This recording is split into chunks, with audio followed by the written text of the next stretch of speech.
Ketum LSM Mitra Mabes akan segera laporkan dugaan penyimpangan dalam penyaluran dana BOS SD Negeri 1 Rejosari.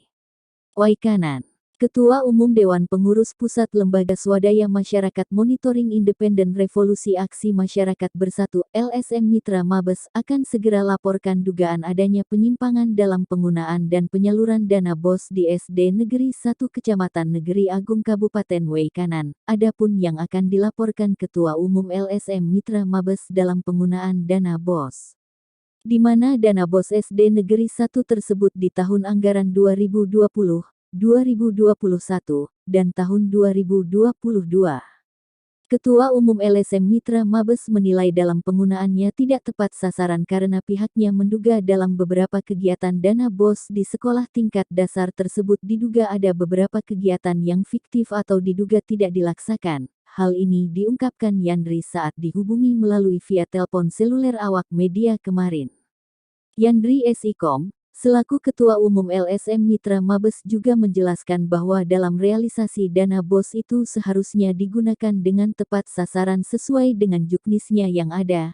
Adapun kegunaan dana BOS itu sendiri diperlukan untuk operasional sekolah. Tentu hal ini harus digunakan dalam tepat sasaran, namun sangat disayangkan dalam penggunaan dana BOS di SD Negeri 1 ini berdasarkan tim investigasi kami di lapangan banyaknya temuan yang janggal dan tentunya ini akan menjadi atensi bagi kami. Ya, kami sebagai lembaga kontrol sosial sangat prihatin, karena dana BOS yang telah dikucurkan oleh pemerintah pusat tersebut hanya sia-sia belaka karena digunakan yang tidak tepat sasaran.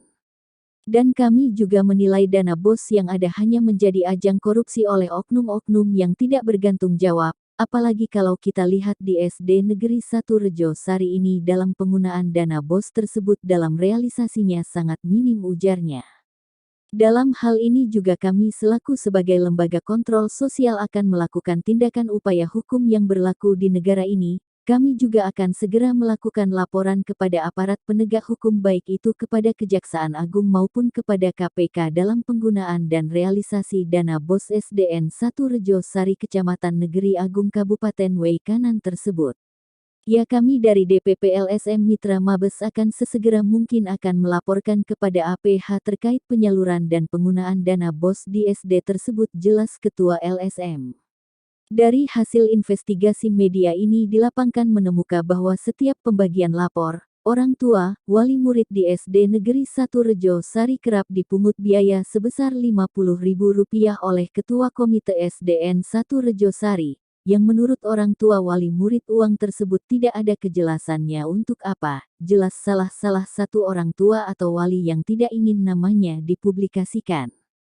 Awak media mencoba melakukan komunikasi terhadap Ketua Komite SD Negeri 1 Rejosari, Kecamatan Negeri Agung, Kabupaten Waikanan, Provinsi Lampung, namun Ketua Komite tersebut enggan buka suara dengan awak media dan terkesan menghindar dari awak media. Banyak ditemukan di beberapa sekolah masih gencar melakukan pungutan terhadap orang tua atau wali murid yang beralasan sudah rapat atau sudah kesepakatan komite dan para orang tua atau wali murid. Padahal pungutan tersebut tidak ada dasar hukumnya dan diduga disalahgunakan untuk kepentingan pribadi. Kepada instansi terkait, baik Dinas Pendidikan dan atau APH diharapkan dapat turun lapangan untuk melakukan cross-check, karena diduga kuat ada pejabat yang melindungi perilaku ini. Inilah sebabnya mengapa SDN 1 Rejosari ini terkesan kebal hukum. Dari Waikanan mengabarkan.